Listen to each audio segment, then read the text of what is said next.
comme niñ ko gisee ak ni ngeen koy déggee nit ñi di ko yuuxu nekk na champion d'Europe Sadio Mané ginnaaw daaw bi leen Real Madrid dóoree final mu nekk désillusion bu mag ren gagné na final bi am ñu bëri ñoo xam ne teew nañ fii ñu laaj leen lan lañ ci xalaat bul def kaay. waaw kontaan nañ si trop suñu joueur Sadio Mané moom lañ doon supporter xam nga mais kontaan nañ je suis très content. yow naka nga gisee participation Sadio Mané ci final bi ak Coupe d'Afrique bii di ñëw est-ce que li nga gis ci moom dal na sa xel. non dal na suma xel bu baax ndax Sadio wane na boppam wane na boppam daal ñun kontaan nañ si moom trop kontaan nañ si moom trop. naka nga gisee fan zone bi nga xam ni moom la iRadio ak ITV def fii ak Media.sn may leen ngeen seetaan match bi ak ndogu yeeg li mu àndal yëpp. waaw naaj na trop mais dañ leen di ñaanal rek mu gën a yokku gars yi moom lépp naaj na mais daal ñu leen di ñaanal daal waa iRadio daal si kanam rek. waaw xam naa dañ lay faral di dégg si rajo bi kii mooy DJ Padros ñu bëri xam nañ la ci Facebook bi ak Alassane bi nga xam ni chaque guddi mi ngi lay wone nga ñëw seetaan si ànd ak fan si iRadio yi fan zone bi nga xam ni def nañ ko tey muy innovation bu mag sénégalais yi wuyu si ñëw ndogoo si fi ànd ak iRadio ITV ak eMedia.sn Padros lan ngay wax sénégalais yi lan ngay wax fan si Sadio Mané yi ak ñi nga xam ni ñi nga xaar tamit ITV ni muy ñëwee ci Coupe d'Afrique bi. bon man lii dama naan fierté la ci sénégalais yi du ma ne fierté la ci ñun personnel bi nekk ci iRadio ak ITV parce que xam nañu suñu yéene ak fi ñu jëm mais fierté la ci sénégalais yi selon ñu gis li nga xam ne moom mooy li njëkk a am ci histoire football sénégalais du ma ne tax football sénégalais mais football international parce que lii yombul mënoon nañu ne dañu koy yamale suñu équipe kase muy Sénégal wala affaire lamb ji mais li nga xam ne moom moo di finale Ligue des Champions nga def fan zone ubbi benn fenêtre bu mag sénégalais yi ñëpp ñëw kenn ku ci ne gis sa bopp dama naan lii fierté la pour sénégalais encore parce que lii la ñu doon xaar ci groupe de médias lii la ñuy xaar ci ITV lii la ñuy xaar ci iRadio kon dañu naan alhamdulilah tey bi ñu gisee innovation bi nga xam ne ITV mi ngi koy def iRadio di ko def eMedia Invest di ko def ak ñi nga xam ne ñëpp ñu ngi nekk ci ginnaaw vraiment. merci beaucoup Padros ñu ànd yéeg wax ak Babacar Ndaw Faye nga xam ni statistiques yi mi ngi ko doon defar ci match bi am na yu am solo yoo xam ne dina ko partager ak téléspectateur u ITV yi ñu fekk Babacar Ndaw Faye ci plateau bi xool li nga xam ni moom la defar. Sadio Mané jamono ji nekk na joueur sénégalais bi nga xam ne ndaw ñi moom la ñu gën a bëgg te ñi nga xam ne dañuy yëngu ci wàllum tàggat yaram rawatina ci football mooy seen exemple wax nga ko régularité léegi dañoo gis ne jeunes yu bëri dañuy yàkkamti dañuy tëb rek bëgg a yegg ci benn niveau yow ana ban exemple nga leen di jox partant de Sadio Mané pour gestion de carrière boo xam ne ak tey boo xam ne moo leen di permettre ñu atteindre benn niveau bi. waaw icône bi ngay wax ci moom rek xool ko ci tey ñu nekk ci weeru koor sénégalais yi ñëw fi yëpp fees di seetaan si Liverpool loolu tey jii moom fi mu toll moo ko mën a may leneen may ñu lii tey lu dul niveau bu mu yegg niveau exigence boobu te dafa am solo nit ku nekk ci li ngay yëngu nga jox sa bopp niveau d'exigence boobu ba nga xam ne li ci war yëpp nga def ko ci jusqu'au bout et aujourd'hui Sadio Mané tout le temps damay am souvenir bu gën a am solo bi may raconter ci ni ma ko côtoyé lu tuuti mooy bi ñuy di waaj a dem Coupe d'Afrique 2017 coow li bari woon na Sadio ci lan la nekk ak nangam pourquoi di jël ay responsable dem équipe nationale ak affaire yooyu ñuy waxtaan ci loo xam ne jotewul dara ak préparation bi mais yoon bi yëpp li ñuy ànd di dem lim may wax mooy yàkkamtiwuma dara je sais que am na loo xam ne du nëbbu mooy liggéey te xam naa ne lu liggéey laaj dinaa ko def et effectivement li liggéey laaj daf ko da ngay sentir ne Sadio chaque année boo ko gisee ren nga gisaat ko daaw ngeen waxtaan tuuti da ngay sentir ne am na lu yokk ci moom ngeen waxtaan année bi stop nga sentir ne am na leneen lu yokkaat ci moom mu wax la benn affaire benn détail bu changé nga sentir ne am na leneen lu yokkaat ci moom te loolu c'est très important ci gestion carrière ci joueur li nga xam ne dafay gàllankoor sa carrière nga jël ko tege ko ne li nga xam ne daf lay yokk nga jël ko teg ko ci yoon bi et puis nga topp li ñëwoon diggante Metz Red Bull Salzbourg Southampton ba tey jii ci Liverpool dafa nekk dans une progression constante et loolu c'est très important ci liggéey. ma profité ci dalal suñu ñaari Malick yi Malick Thiandoum ak Pape Malick Diaw ñi nga xam ne ñoo commenté final bi xam nga rek boo mujjee ñëw moom di def lu rafet ba ñëpp di la teg nopp day am solo tamit nga ñëw toog waxtaan ak ñi lay déglu Malick nuyu naa la. mais nuyu naa la di nuyu Babacar ak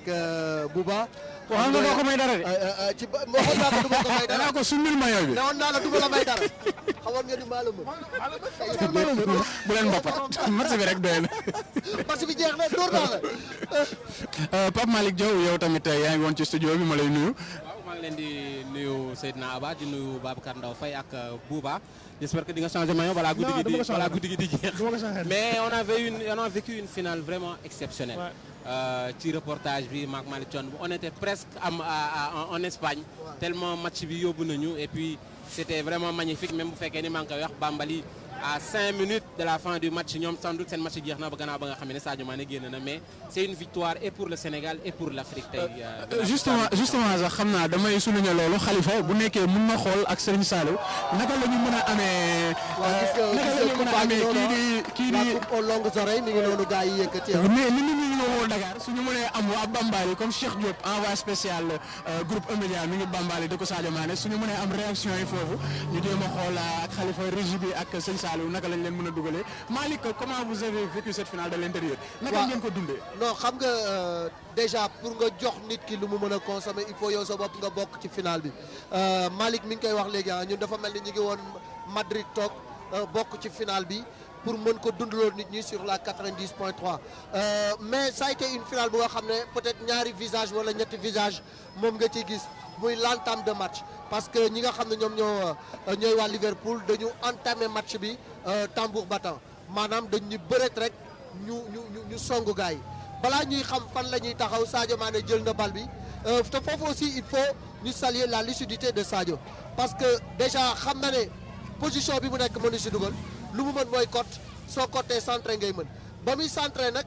Sissoko ma nga taxaw yor loxo bi naan gars yi sama gannaaw xoolal leen ma ci gannaaw Sadio di ko comme sa loxo taal ak noonu nag baal ma def ci bal bi donc foofu la ko jox bal bi si loxo bi mu nekk quelque chose d'intelligent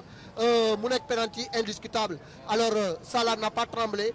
mu dugal bi mu ko dugalee c'était un but matinal mais l'équation bi nga xam ne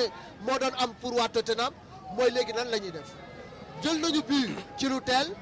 te bu ñu songee gaañi ak seen flèche yi ci kanam mën nañu am problème ils avaient peur de libérer de l'espace moo tax dañu xaw a benn moment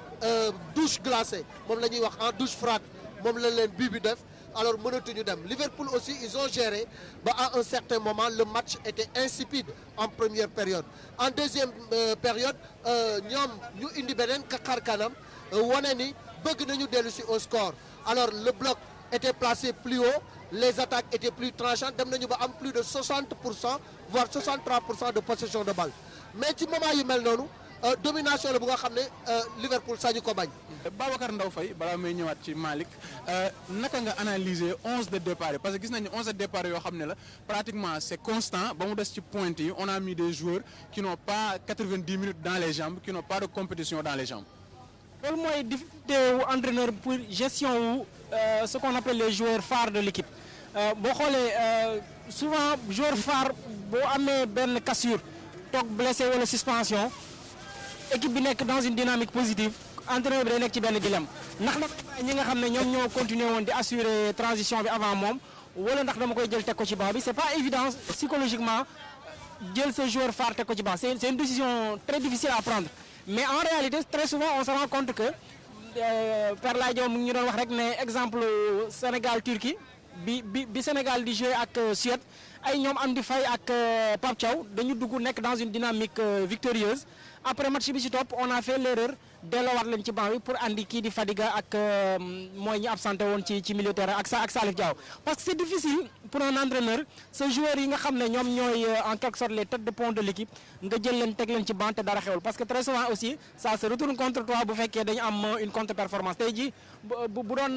dafa leen tegoon ci banc bi Tottenham perte les gens allaient dire mais pourtant kenn pare woon na ak yooyu mais en réalité on se rend compte que ci wàllu dynamique bi équipe bi Tottenham bi nekkoon c'est difficilement compréhensible que un Lucas Moura pratiquement moo leen qualifié au final moo boot équipe bi contre en demi-finale contre Ajax c'est incompréhensible mu nekk ci moment de confiance boobu mu nekk ci moment positif boobu nga jël ko andi cassure delloo ko ci banc bi pour andi Harry Kane ok bu fekkee Harry Kane mu ngi dafa wér et tout mën nga ko bàyyi ci banc bi bu match bi évoluer en fonction du match bi di évoluer bu fekkee moom il peut apporter quelque chose mu apporter ko en cours de match ça semble une solution plus réfléchie mais loolu c'est bien après coup que la ñuy mën a toog à tête reposée di ko wax. Pape Malick beneen moom wax na Tottenham beneen côté bi tamit gis nañ ni Firmino pratiquement c'est la même chose même si bu nekkee absence am moo xaw a gën a gàtt mais moom tam toog na lu ëpp weer footballul naka nga gisee dugal bi ñu ko dugal moom tamit daanaka def fa dara. moom it def fa dara xam nga ci biir commentaire bi ñu ngi koy wax ak Malick Thiandoum ci ñaari débat yooyu entre Firmino ak ki nga xam ne moom moo di Harry Kane mais boo xoolee déclic bi c'est venu de Jürgen Klopp parce que moom moo njëkk a réagir. xam nga il a eu le courage de sortir Firmino mënoon na ko bàyyi mu insister ci biir match bi alors peut-être que courage boobu la Pochettino amul même bu fekkee ni peut-être offensivement xëy na bëriwul arme pour mën a contrer Liverpool parce que dañ la mën a 1-0 tu as besoin d'attaquant mais au départ man je pense que indi woon Lucas Moura peut-être que moo gën parce que indi mi ngi jóge ci lancé boo xam ne d'accord saison am yëpp baaxul la preuve bokkul ci liste Copa bi mais fin de saison am il a été remarquable la preuve moom moo leen qualifié en finale je pense que ak envie boobu mënoon na ko bàyyi mu jouer sur finale bi et am courage yu bàyyi ki nga xam ne moo di Harry Kane ci banc bi loolu décision coach la c'est compliqué mais je pense que victoire u club bi mooy privilège plutôt que état d'âme attaquant yi et je pense qu'il a fait cette erreur de titulariser li nga xam ne moo di Harry Kane malheureusement pour eux ça n'a pas marché match boo xam ne en deux visages la woon premier mi-temps bi wax nañ ko c'était pas digne d'une finale deuxième mi-temps bi Tottenham poussé ak possession de balle bi mais comme ni ko Malick Thiandoum waxee avec les contre-attaques de Liverpool et ça a fini par faire mouche. Mais je crois que loolu c'est un choix tactique assumé hein. Comme on dit une finale on la joue pas on la gagne Klopp xam nga Klopp dafa am benn mandarga bu ñu koy seetloo mooy Klopp dafa nekk entraîneur boo xam ne dafa am yàgg am malchance ci finale dafa am habitude di def de grandes saisons qui se termine souvent en queue de poisson day dem finale perte ko on lui reproche ça tout le temps maintenant pour tuer un peu ce chat noir il s'est dit moi je suis football bu rafet bi ma yàgg di kii ak affaire il faut que ma jël ko teg ko de côté tey c'est une finale je fais tout pour gagner très vite mu am li gën a yomb mooy dès la 22e seconde Sadio lui ouvre les voies de la victoire buntu bi ubbeeku na yoon bi gën na leer il prend pas de risque parce que dafay am benn psychose boo xam ne bu jëlee risque bi rek psychose ndax Klopp dina pertaat final ak affaire yooyu dafay ñëwaat donc je pense que c'est surtout en ce sens qu'il a cherché à sécuriser mais gis nañ ko ci toute la saison Liverpool dafa mën Tottenham sur 3 matchs Malick Thiandoum rappelé na ko à l'antenne ñu bi ñu leen doon déglu sur 3 matchs daf ko gagné 3 fois il a juste pas voulu de prendre de risques et c'est compréhensible en fait ci lu toll ci final ñu seetlu Jürgen Klopp wax ngeen ko dafa am xam nga football dynamique la ñaari équipe yëpp ñu ngi woon ci ay dynamique ak ay joueurs yoo xam ne demi-finale ñoo def différence mu ñëw ba final moom Tottenham 2 changements majeurs lañ seetlu Harry Winks mi dugg ci milieu terrain bi ak Harry Kane mi dugg ci attaque bi Lucas Moura ci banc bi yow naka nga ko jàngatee. Moi je pense que Pochettino dafa manqué courage parce que joueur dafa am fu muy toll fu nga xam ne da ngay xam ne kii dafa nekk en confiance bu jógee def exploit bu toll noonu par A plus B da nga ko war a départ loo parce que ci dynamique gu demi-finale boobu ci lay nekk ba léegi donc pour moom bi mu defee exploit boobu dans sa tête entraîneur du xalaat bañ ko dugal. xam naa ne bi ñu doxee 11 yi gisu ci boppam am na ça fait tilt dans sa tête surtout un joueur bu nga xam ne tey dafa jaar Paris Saint-Germain am nu mu fa demee il a une revanche à prendre sur beaucoup de choses même pour le Brésil alors keroog mu marqué l'histoire tapé dans l'œil des gens alors nga ñëw teg ko ba dina am lu mu ko wàññi. Harry Kane c'est vrai dafa am joueur yu nga xam ne beneen mi koy wax léegi xam nga joueur yooyu joueur saytaane lañ non saytaane lañ da nga koy am doo ko ñimee teg ci baa bi boo ko dugalee mu passé à côté mooy loolu soo ko dugalul buñ la gañee ñun la lu tax dugaloo ko donc tu as toujours un dilemme c'est vrai Harry Kane c'est un grand attaquant kenn du douter ci moom mais il a manqué de rythme te il a manqué de compétition mi ngi jógee ci blessure nekk convalescence d'ailleurs départ loo ko sax wóorul donc là il a manqué de courage et même pendant le match il n'a été que l'ombre de lui-même il a été un fantôme dans le terrain mais il n'a jamais osé le sortir donc loolu day wane ni c'est un manque de courage de la part de Pochettino ça s'est répercuté sur le résultat maintenant Jürgen Klopp Babacar wax na ko léegi xam nga dafa am lu nga xam ne bu la dalee dalati la toujours da ngay am xel ñaar danaan ndax bii yoon mooy bu baax bi wala déet dafa am lu nga xam ne daf lay topp danaan malchance bi ma topp kañ lay jeex dal na ko bi mu yoree Bayern mu dal ko mu yor Dortmund mu dal ko daaw ci final mais ren nag xam nga moo tax bi mu dugalee daf ni joueurs yi resté taxaw leen ci li ngeen nekkoon fondamentaux yi bu leen ko salfaañe ni ma leen taxaw leen noonu donc loolu day wane ni ba léegi ci benn coin de sa tête mi ngi am final yooyu nga xam ne ñàkk na ko. l'un dans l'autre il aura fait un très bon coaching parce que football une finale ça se gagne et ça se gagne également par des décisions courageuses. waaw man fi ma lay relancer. nga yóbbaale ko. ci sa réponse mooy beneen côté bi à Liverpool. xam nga ñu ngi wax manque de courage de Pochettino mais tamit Jürgen Klopp il a fait des choix à demi. parce que dynamique bi da ko kase à demi. Origi ak Wijnaldum bi nga xam ne ñoo gàddu woon bootoon équipe bi tax mu qualifié ci demi-finale yi dafa bàyyi kenn ki teggi keneen ki c'est-à-dire Milner mi nga xam ni mook Anderson ñoo indi woon un certain équilibre ci animation bi ak ci surtout rigueur défensive bi mu teggi kenn ki bàyyi kenn ki dugal Wijnaldum pour continuer sur la dynamique attaque bi continuer wul ak idée boobu mu teggi Origi dugal Firmino yow loolu naka nga ko jàngatee. juste balaa may ñëw ci sa question dafay rebondir ci li Malick wax juste pour dire que ni quand même Jürgen Klopp man je dirais chose promise chose due en 2015 ci première conférence de presse am bi ko gars yi di laaj dafa ne il va gagner un trophée avec Liverpool dans les 4 ans. On est en 2019 hein. Je pense qu'aujourd'hui peut-être loolu aussi mi ngi woon ci boppam parce que moo ko waxoon la limite pour gagner un trophée avec Liverpool c'est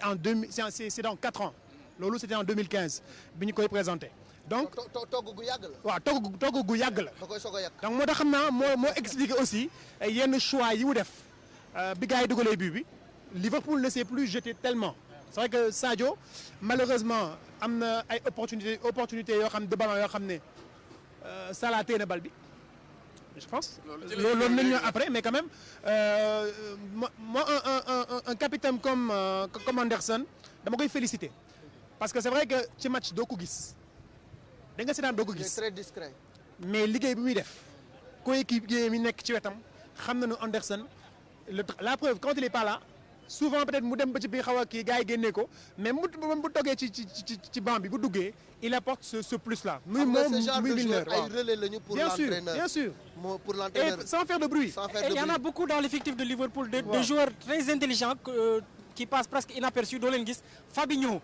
mais c'est un joueur agréable à avoir joué parce que il a une telle intelligence quand il n'a pas le ballon que ci ay déplacement ci lecture de jeu bi mu am et quand il a le ballon c'est toujours un régal parce qu'il joue toujours juste am na gis-gis bi buy passe très souvent c'est dafay nekk passe boo xam ne dafay casser ay lignes dafay accélérer un peu processus su monté wu équipe am dafa am intelligence bu extraordinaire derrière ils ont une paire souvent dañuy wax Virgil van Dijk c'est vrai c'est aujourd'hui le meilleur défenseur de la planète tey jii ci wàllu performance ci année bi en tout cas mais dañuy faral di fàtte Joël Matip bi nekk à côté. Oui. Matip il fait une grosse saison alors que kenn xalaatu ko woon en réalité. dommage pour le Cameroun ah. dofu défense Liverpool bi lañ ko jàppee woon parce qu'il faisait xawoon na manqué tuuti maturité il faisait un peu trop des choix ñàkk confiance aussi da doon feeñ. mais dañ gis ne ren ci jeu il est présent au duel. bu demee bu la waree yóbbu génnee ci surface il n'hésite pas il prend toujours la bonne décision et gis nañ ko ci demi-finale bi contre le Barça demi-finale retour gis nañ ko tey et même à l'aller quand le Barça leur met 3-0 xëy na bi bari na mais il fait pas un mauvais match comparé à Van Dijk. C'est peut-être Messi qui fait un match extraordinaire, un coup franc que personne n'a vu venir. Après Van Dijk il fait xëy na erreur ou placement wala erreur ou kii mais Matip souvent dañ koy fàtte mais ci positionnement am ci présence am aérienne ci présence am dans les duels il est toujours là et on a tendance à l'oublier. charme final bi mooy ñaari équipe yu nga xam ne peut-être amuñu benn Messi amuñu benn Ronaldo mais c'est le collectif moom moo leen yóbbu fu ñu egg tey donc loolu moom mooy jàngat buñ ci njëkk a def am na club yi nga xam ne tey seen budget wala salaire u benn joueur mën na fay équipe bu Tottenham bi yëpp mais tey booloo nekk un bloc compact jouer dans la solidarité souffrir ensemble moo leen indil li ñu am résultat bi Jürgen Klopp am kii mi ngi koy wax léegi donc Bouba xam nga daf leen ni dans 4 ans loolu mooy wane ni liggéey da nga koy teg ci temps mais entraîneur mënoo ko indi tey ni ko tey nga gagné mais xamoon nañu li muy togg dina ñor te loolu dama gis léegi benn citation le roi Pelé mu ni le succès ne vient pas par accident c'est du travail intense de la persévérance de l'apprentissage de l'étude du sacrifice et plus que tout c'est de la passion pour ce que l'on fait. mooy li nga wax sànq si Sadio Mané. xam nga Jürgen Klopp voilà Jürgen Klopp man dama ko tuddee le coach des choix forts di nga pour dëggal li Seydina li BNF wax Joël Matip am na un moment de la saison il n'était pas trop bien bi mu ko waree teg ci banc bi daf ko teg ci banc bi. mais loolu def na ko dans cette équipe là il l'a fait avec Sadio donc aujourd'hui man je salue courage bi Jürgen Klopp am ku doxul doo jouer amul Firmino amul Sadio amul Salah et puis il a géré dañ ci ñëw ci kanam diggante Salah ak Mané. il a géré de main de maître tey Sadio man c'est la première fois ma gis Sadio di kaas ak di sànni loxo man mosuma ko gis maa ngi koy soo gis surtout envers pendant toute la saison voilà. des fois Salah dafay yor bal war ko joxu ko mu kott dóor. waaw du wax dara mais du wax dara day gëstu. mais tey moom il y a une question aussi est-ce que c'était pas la dernière pour gis nañ justement parce que gis nañ ni rumeur transfert yi bëri na pas sur Salah quand même mais sur Sadio plus que tout est-ce que relation bi nga xam parce que bu wax na ko Sadio Mané tey on l'a vu agacé à la limite à bout très agacé il était très agacé xam nga kaas benn yoon ñaari yoon sànni loxo action bi jàll sax mu demaat ba ci Salah joxoñ ko waroon passe affaire yooyu est-ce que yéen yaakaar ngeen ni tension boobu commencé am seen diggante ça peut continuer sur une autre saison xam nga tension bi dafa am ñaari xam nga c'est un couteau à double tranchant tension boobu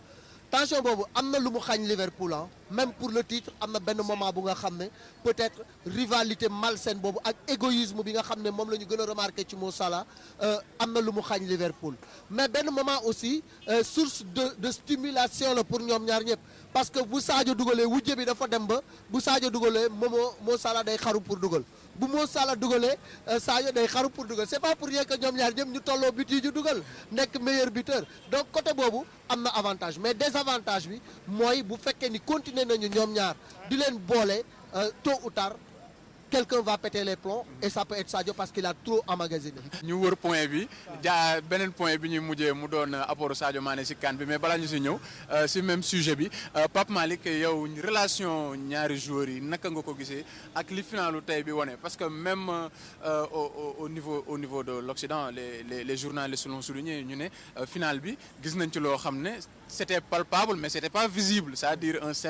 une certaine tension entre les deux stars de Liverpool yow loolu est-ce que gëm nga ni mën na demaat sur 12 mois. non personnellement non parce que cohabitation bi entre deux stars yoo xam ne maintenant planétaires lañu.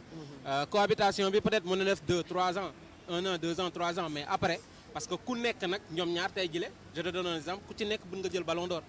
et ñoom ñaar course ballon d'or bi bu leen fekkee ci club bi xam naa ne noonu lay demee sax pour mois de décembre. mais après mënuñu ko dëkkee. ñaari kuy mënuñu bokk mbarka mënul nekk. moo tax ça se voit ci final bi Sadio Mané agacé na vexé na et pourtant saison bi yëpp defa ko pourquoi mu def ko tey ci match bi la allez savoir est-ce que du bii moo doon dernier match am pour ñoom ñaar ñi la ci Liverpool mais je pense que ñoom ñaar ñi la pour ñu bokk encore terrain pour bon allez savoir mun na sax fa des année bii di ñëw mais cohabitation bi en tout cas on voit que ni que mi ngi gën a agacé pas Salah pour le moment Sadio Mané en tout cas mais cohabitation bi mi ngi saf ci seen diggante et gëm naa ni peut-être Klopp parce que comme on dit sànq maa ngi la koy wax il y a entraîneur il y a manager il y a sélectionneur et Klopp ñett yooyu yëpp la dajale il faut être un bon manager pour boole ay jikko joueur mais bu yàggee nag xaw a frustré groupe xaw a dootoo ko mën a maîtriser quoi. Ndaw Faye ci yow laay tëjee ma ñëw ci Bouba rivalité boobu naka nga ko gisee. mais je pense que léegi moom affaire yi leer na il faudra que le top management de Liverpool ñu jël une décision quand même parce que lii du wéy quoi. moi je pense que si bu ñu deful nànk s'ils continuent ensemble avec ce duo là ci saison bi ñu jëm mën na leen yàqal. Liverpool réalise une belle saison benn Ligue des Champions deuxième nangam c'est bon avec un super record de points mais attention man lii nii je pense que il serait mieux pour l'un des deux kenn dem uti beneen challenge parce que ça va être extrêmement difficile et puis surtout après la CAN qu'est-ce qui va se passer fan la Sénégal di positionné wu dans cette CAN là fan la Égypte di positionné wu ça va être très difficile mais je pense qu'il faudra pour ñoom ñaar kenn dem. Babacar dina dem ba ci CAN bi. dina dem ba ci CAN bi parce que di nga gis sax ay supporteru attention bu Sadio siffler Sadio attends Babacar Ndaw Faye histoire football damay bàyyi moo rivalité un peu de côté mais ego da cee yàgg. Pays-Bas peut-être li leen xañ lu bëri ci la bokk parce qu'ils ont eu benn période une génération exceptionnelle mais problème d'ego moo tax demuñu dans les clubs aussi on le remarque de plus en plus loolu lan la mën a yàqal Liverpool bu nekkee Sadio Mané ak Salah dañoo war a nekkaat. xam nga loolu li ko gën a yokk doole sax année yi nii mooy trophée individuel yi dafa gën di am ampleur. trophée individuel yi muy ballon d'or muy trophée goal muy soulier d'or ak yooyu dafa gën di am kii de sorte que joueurs yi dañuy sentir ne loolu dafa bokk ci liy defar seen carrière en réalité tey jii joueur bi jël soulier d'or même bu dee un but la rawee au bout ci négociation yeeg affaire yooyu ci négociation contrat yeeg revalorisation salariale yeeg transfert yeeg yooyu. même prolongation nga baal ma parce que Modric gis nañ. waaw moom la revalorisation salariale dafay am ay clause dafay am ay clause boo gagné benn trophée individuel dafa yokk de telle sorte que ak surmédiatisation yeeg réseaux sociaux yi dafa gën a jox ampleur de telle sorte que c'est vrai que yéenay bokk liggéey yéenay bokk benn yoon mais ku ci nekk à un moment donné tu te dis. C'est le moment pour nga gën a exploser malheureusement ñi jouer à des postes défensifs sax ñoom ñoo ciy gën a pâtir parce que football tey jii ñi gën a dugal bi la ñuy gën a mettre en lumière et les gens attaquant bu ko ci comprendre rek finalement tu mets le paquet sur les buts c'est très rare nga gis attaquant bu mel ni Firmino wala bu mel ni Benzema tu as l'impression que ñoom but intéressé wu leen et c'est là que ci ngay gis importance Firmino ci dispositif Liverpool on parle ci kañ la ñuy commencer gis problème de rivalité yooyu noonu c'est quand Firmino n'est pas en forme wala quand il ne joue pas parce que quand il est là il constitue le lien parfait entre Sadio Mané ak Salah parce que moom il a pas ce souci c'est comme un Benzema quand il joue avec Cristiano Ronaldo il a pas un problème pour se mettre en lumière soxlawul dugal but pour ñu ne moom def na match ni muy déplacement am ak ni muy jouer ballon bi ni muy jouer en pivot comment il se montre disponible ni muy joxe solution coéquipier am moo koy mettre en lumière en quelque sorte te loolu moom bu fi nekkul rek dafay mel ni benn lien bu manqué ci chaînon bi du coup fi Salah doon jaar ci Firmino bu Firmino nekkatul foofu. J'ai une question pour BNF. J'ai une question pour BNF. Voilà BNF yow mi tàmm dem ci ay Coupe d'Afrique moi j'ai envie de savoir ni ko Malick waxee xam nga lii boo defoon nank coow lii day dem ba Égypte. Aujourd'hui Aliou Cissé coach de Sadio Mané. Sadio, c'est vrai qu'il est content, gagner la Champions League est bon. Mais là, il n'a pas marqué dans cette finale-là. Il a fait une bonne prestation, mais double le but. OK? Donc, bu waree yegg ba Égypte. Ni ko Malick waxee, Sadio sera entre guillemets en terre hostile parce que voilà, y a Salah mu ñu espérer ni qui va remporter le ballon. Les Égyptiens loolu nañu yaakaar. Il y aura la presse égyptienne, il y aura les supporters et tout. Ni ko Malick waxee, mën na sax dëgg bal. Des gens vont siffler Sadio Mané. Comment faudra-t-il gérer Sadio Mané une fois en terre égyptienne? Bon, je pense que déjà il faut déjà ñu def la part des choses parce que bokkuñu poule ak Égypte. waaw mais je sais heureusement pour nous. C'est déjà un point. Pour le moment. Maintenant, je pense que dina am dafay xaajaloo en réalité. Dina am une bonne partie qui vont c'est peut-être bu ñu commencé gën a dem ci à partir de match à élimination directe yi ci lay mën a am ci lay commencer quand les gens vont commencer à mettre en lumière les deux stars peut-être que ñu ngi xalaat ñoom mais peut-être que ñeneen dinañ fël peut-être boobaa égyptiens yi dinañ am nu ñu féetewoo ak Sadio mais je pense pas que entraîneur bi il va faire un truc spécial sur ça parce que l'erreur serait de croire que l'adversaire du Sénégal ou l'adversaire de Sadio Mané c'est l'Égypte ou c'est Salah. C'est clair. Non, l'adversaire du Sénégal c'est ñi muy dajal c'est la Tanzanie c'est le Kenya c'est l'Algérie bu ñu génnee ci loolu c'est ñi am huitième de finale et je pense pas que mu doon Égypte xëy na bu ñu naree am Égypte peut-être dina doon vers les demi-finales enfin je l'espère et à partir de là bu ñu demee ba demi-finale nag nga am Égypte nga ñàkk am Égypte nga am Égypte muy Salah muy bañ a nekk Salah rivalité boobu mënatoo ko bañ même bu dul woon affaire boobu ils vont mettre le paquet pour lui mettre la pression aussi bien à Mohamed Salah à Sadio Mané qu'à toute l'équipe nationale du Sénégal mais c'est là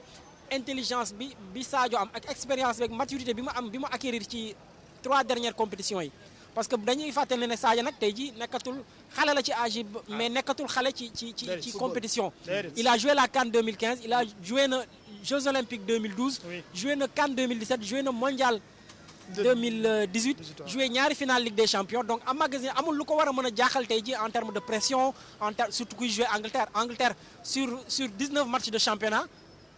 enfin 38 matchs bu dee aller-retour mën nañ jàpp ne 20 yi ay match yu immense la parce que ay derby ngay joué ak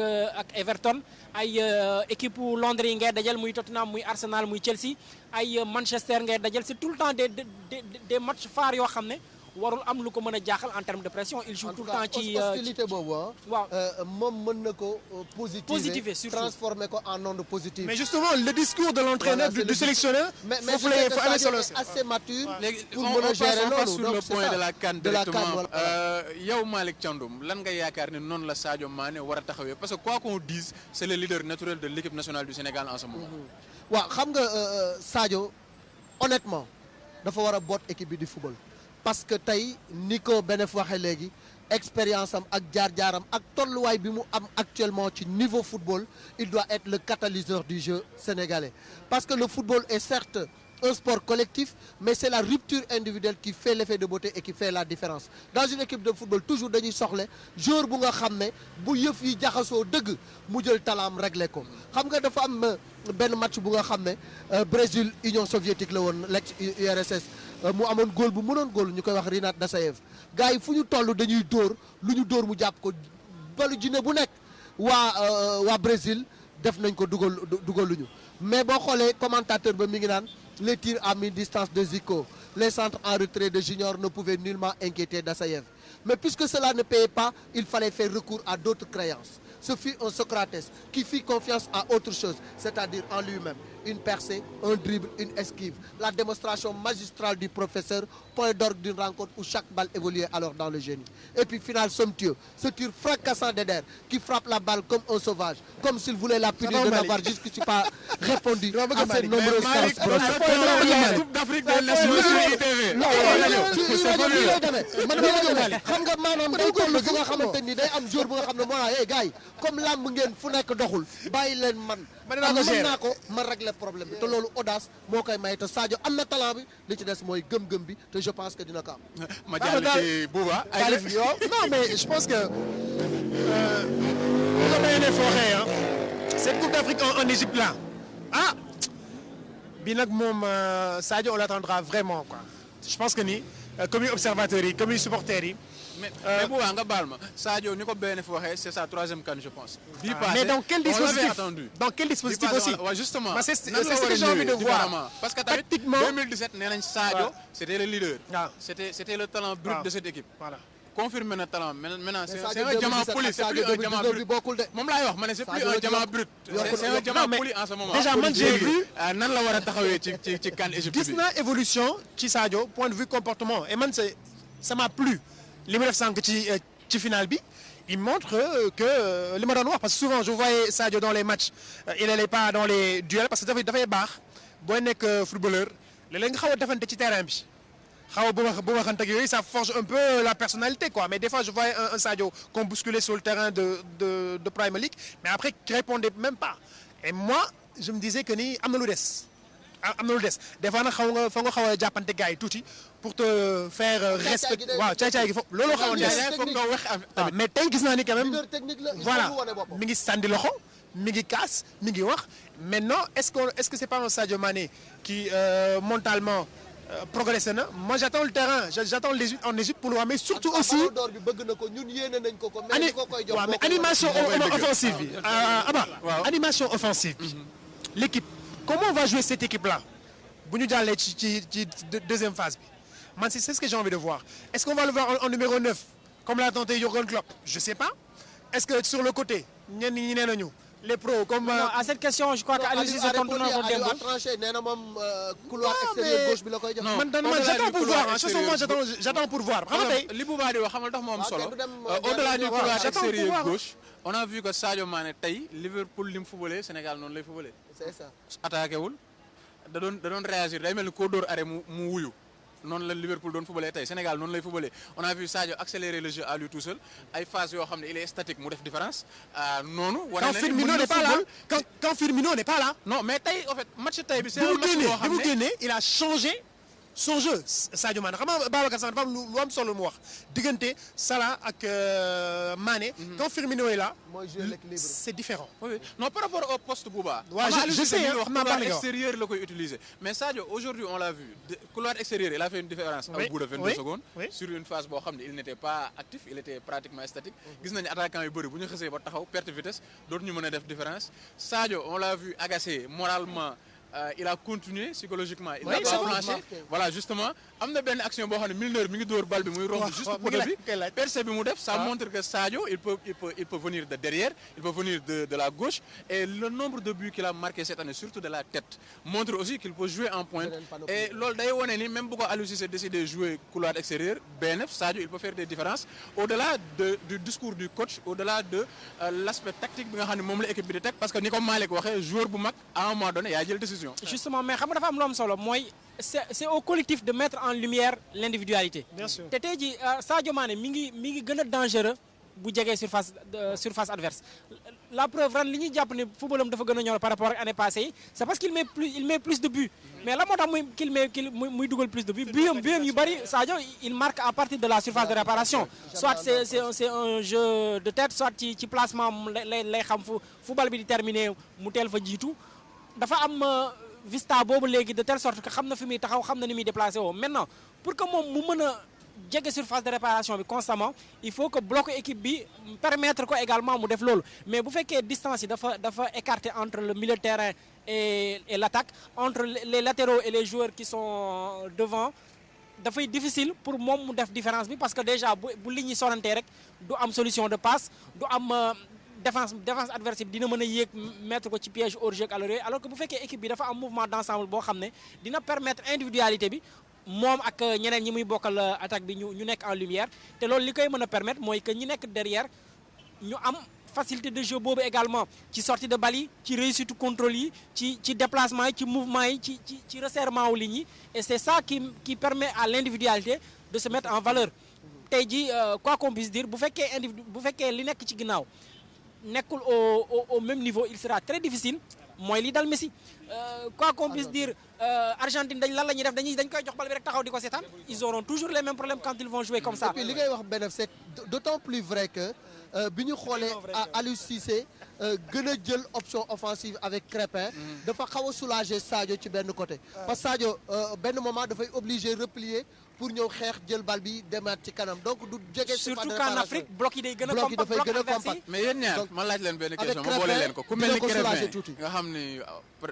xëy na football na ci petite catégorie à un certain niveau mais Coupe d'Afrique c'est une autre réalité Crépin est-ce qu'il aura les épaules assez larges pour être ce soutien là il a le talent pour c'est un garçon à gonfler à bloc moom li nga xam ne moom ñu ngi koy xaar ci Sadio bu Crépin nekkee ci milieu de terrain bi mën na ko indi. mais Malick moi j'ai envie de dire très franchement on a des éléments pour faire du très beau jeu mais li ma wax rek man mais très beau jeu mais aussi très efficace. Justement man j'attends pour voir quoi très franchement man damay xaar bu sama gars yi yegg Égypte j'ai envie de voir le premier match du Sénégal comment on va l'engager dans le jeu comment on va imposer notre style bu fekkee am nañu style de jeu d'accord mais man j'attends de voir quoi très franchement parce que depuis comme disent Malick yow Coupe d'Afrique bi justement est-ce que très beau jeu jël na Coupe d'Afrique non j'ai dit mais efficace xoola équipe yi mës a jël Coupe d'Afrique yëpp am na texte boo génne woon ni Cameroun jël na Coupe d'Afrique te moom mooy équipe bi gën a bon ci compétition bi. mooy si début parce que loolu la ñu amoon ci digg année 80 yi. loolu la ñu amoon le journaliste bi doon commenter finale bi il a dit que le vainqueur est le plus bon parmi les cancres. waaw oui. moo tax Coupe d'Afrique parce que niveau de jeu dafa faible. ah oui c'est très faible moo tax Coupe d'Afrique man je pense que peut-être techniquement wala équipe bi am na qualité rek doyul Cameroun li mu ko jëlee daaw kenn xamu ko. peut-être physiquement la ñu pare wala. loolu la ñu amoon loolu la ñu amoon ak pour répondre à sa question Sadio Mané nan la mën a demee ci kan bi man je pense que jiital ko fajul dara. jiital ko parce que nañ ko gunge mu ngoog c'est ça le mot. xam nga yaa ngi koy wax Liverpool ak Sénégal ils jouent de la même manière. sur ce match sur cette finale. d'accord mais le match contre le Barça pratiquement. mais xam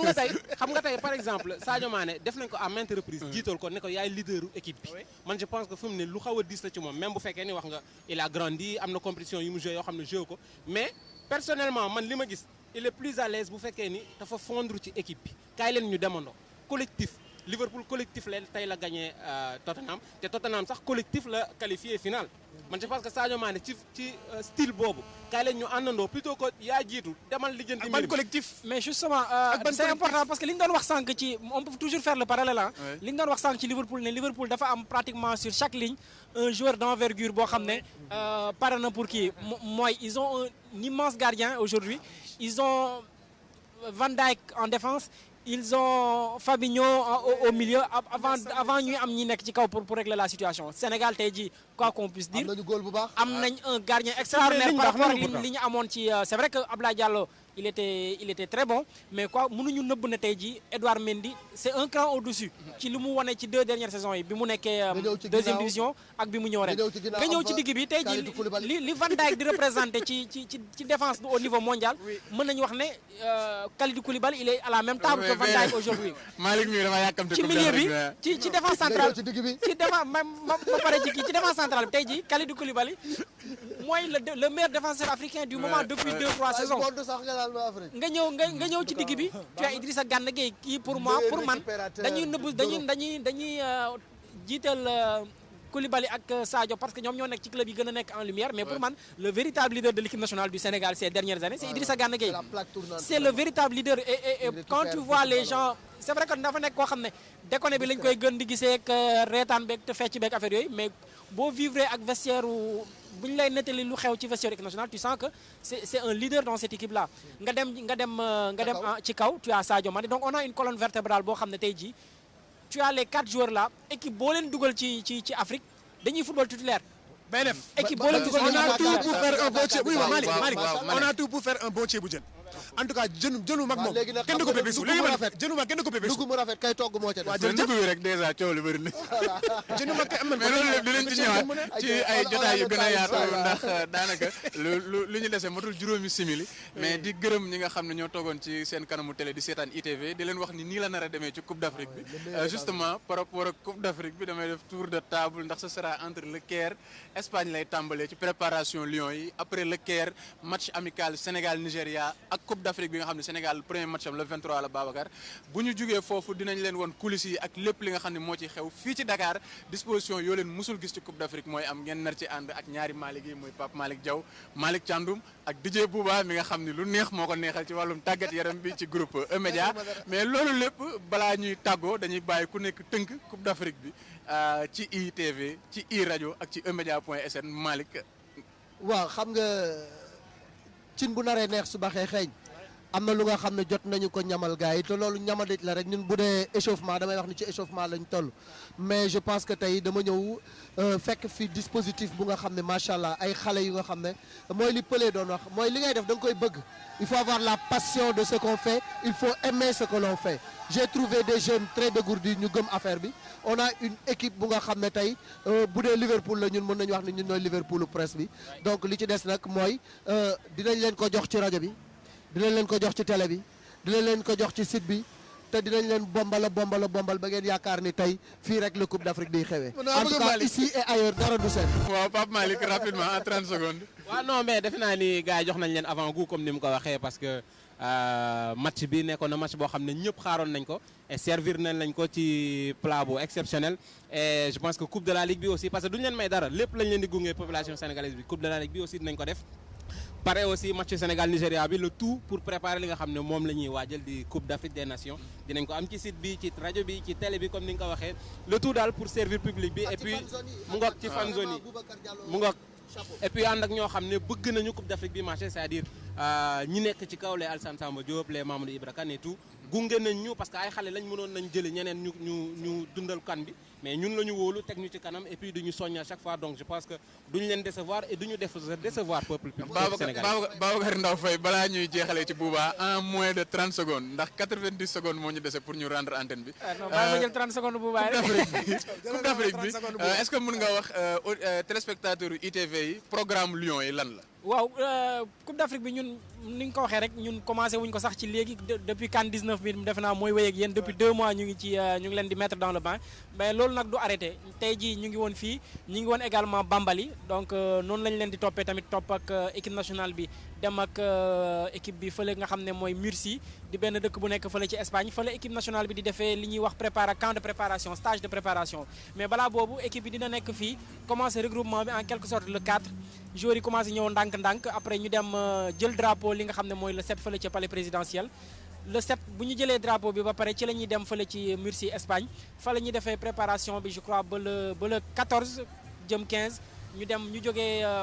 Espagne dem fa li nga xam ne mooy Caire joué fa match amical le 16 contre équipe nationale lu Nigéria bu ñu joué après le 23 ci la Coupe d'Afrique u Sénégal di tàmbale mais dina fekk 2 jours avant Coupe d'Afrique bi démarré. Babacar Khalifa ak mooy bëgg a dóor bu baax. sa mot de la fin yow mi nga xam ne yaa yor animation bi ci Coupe d'Afrique bi. sama mot de la fin mooy retrouvez-nous ci Coupe d'Afrique bi ndax ak ITV da leen di jox Coupe d'Afrique bi autrement iftaar gi jot nag. waaw ITV fii la iRadio di ngeen ko déglu 90.3 ITV canal 15 TNT emedia.sn pour ay live tweet ci match yi loo xam ne Sénégal Madagascar lañ ko njëkk a gis Sénégal kenn daanu ko def emedia.sn moo ko njëkk a def dina continuer ci Coupe d'Afrique bi leneen li nga xam ne dina continuer mooy li ngeen gis nii muy lu extraordinaire loo xam ne kenn mësu koo gis seetaan final de Ligue des Champions ñu jox la ndogu nga pare wax sa xalaat daal di ñibbi tranquillement ci Coupe d'Afrique bi moom ngeen di amaat mu nekk dispositif bu exceptionnel boo xam ne direction bi Mamadou Ibra Kane Alassane Samba Diop Mamadou Ndiaye Boubacar Diallo télé bi Khalifa Diakhaté ak équipe yi mu àndal ñëpp di rajo bi sëñ Saliou dem ak technicien yëpp ñu ngi sant ñëpp di gërëm ñëpp di leen wax Coupe d'Afrique bi loo leen ci bëgg a xam lu am solo ci groupe E-Media lay doon à bientôt pour la CAN incha allah.